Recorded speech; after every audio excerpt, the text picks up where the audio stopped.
Nah, ini ada beberapa produk asuransi mikro syariah. Yang pertama adalah CPC yang saya kira juga ada di konvensional. Kemudian ada Sibijak, ada Warisanku, Rumahku, dan Stop Usaha Erupsi. Nah, satu hal yang barangkali menjadi sebuah nilai yang berbeda kalau dibandingkan dengan ada teman-teman di AUI maupun di AJI, di asuransi syariah ini kami bisa menggabungkan produk-produk asuransi jiwa dengan asuransi umum atau kerugian. Seperti yang terjadi yang ada di Sibijak, nanti kita akan bahas lebih banyak tentang Sibijak. Jadi ada jaminan terhadap asuransi jiwanya dan juga ada jaminan terhadap asuransi kerugian atau asuransi umumnya. Boleh? Next.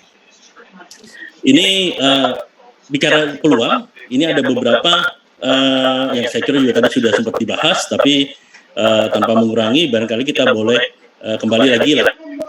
Lanjut lagi, next lagi.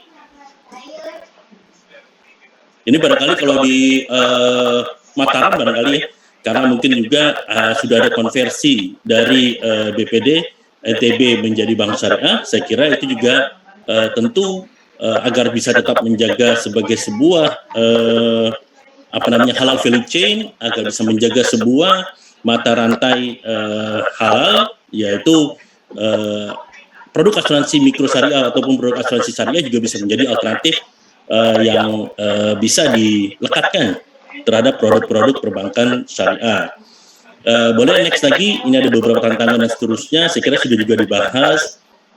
Ini tenaga pemasar, artinya sebenarnya bisa saja siapapun, termasuk rekan-rekan mahasiswa-mahasiswi yang ada di sini, untuk menjadi tenaga pemasar asuransi mikro syariah. Kemudian, dan ini nanti sama seperti barangkali di AUI maupun di AJI, sertifikasinya juga ada di asosiasi masing-masing sesuai dengan lini usahanya.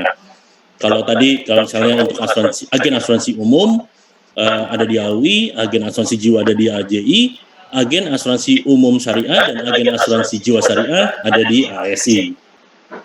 Boleh lanjut lagi, Bu Ratna? Lanjut lagi.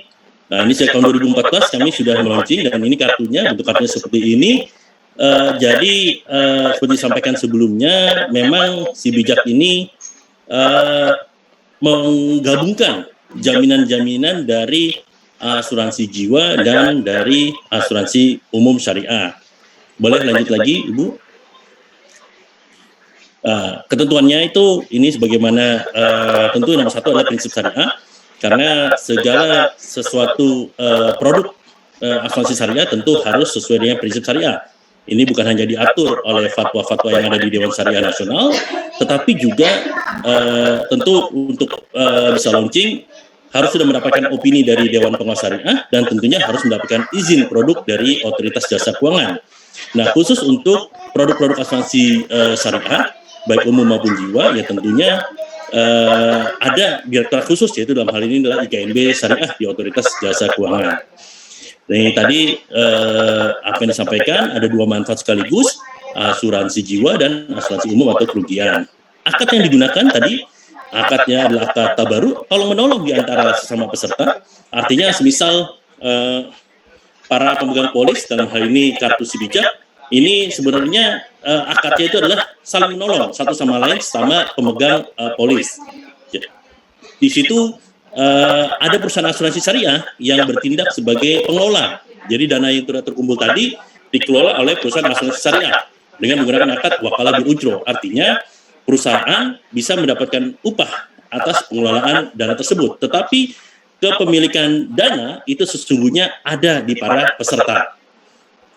Kemudian untuk klaim juga sama, yaitu santunan maksimum 10 hari, besaran iuran 50.000 setahun, dengan pembagian ujrohnya 50 bagi perusahaan dan 50% untuk dana tabaruk.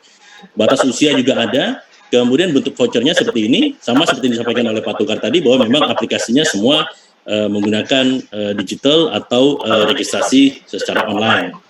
Kita lanjut lagi, boleh? Next. Ini jaminan risiko dari Sibijak, seperti disampaikan karena ada gabungan dari risiko jiwa, kemudian juga ada jaminan dari risiko asuransi umum. Yang pertama, jaminan terhadap risiko meninggal dunia karena sakit, kemudian santunan pemakaman kepada ahli waris dari pemegang polis yang apabila meninggal karena sakit.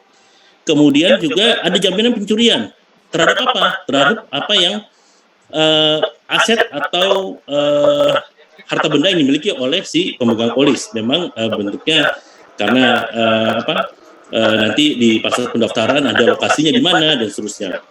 Bencana alam juga menjadi jaminan terhadap harta benda tersebut. Kemudian meninggal dunia karena kecelakaan atau karena kecelakaan tersebut menjadi kehilangan penghasilan karena kebakaran. Kemudian terakhir adalah perampokan terhadap rumah tinggal atau kendaraan atau kios atau gerobak usaha.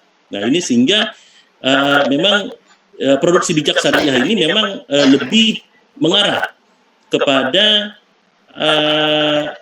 UMKM, ya, kepada tukang bakso, kepada pengusaha kecil yang masih ibaratnya tanda petik ya harta atau asetnya itu berupa gerobak atau stall atau tempat-tempat usahanya. Lanjut lagi sedikit, ini terakhir, ini kembali paparan terakhir dari kami lebih menekankan bahwa di antara asuransi mikro ini memang ada asuransi jiwa, ada asuransi kesehatan, ada asuransi harta benda, ada kebakaran, dan juga tentu di antara itu semua ada yang menggunakan prinsip syariah.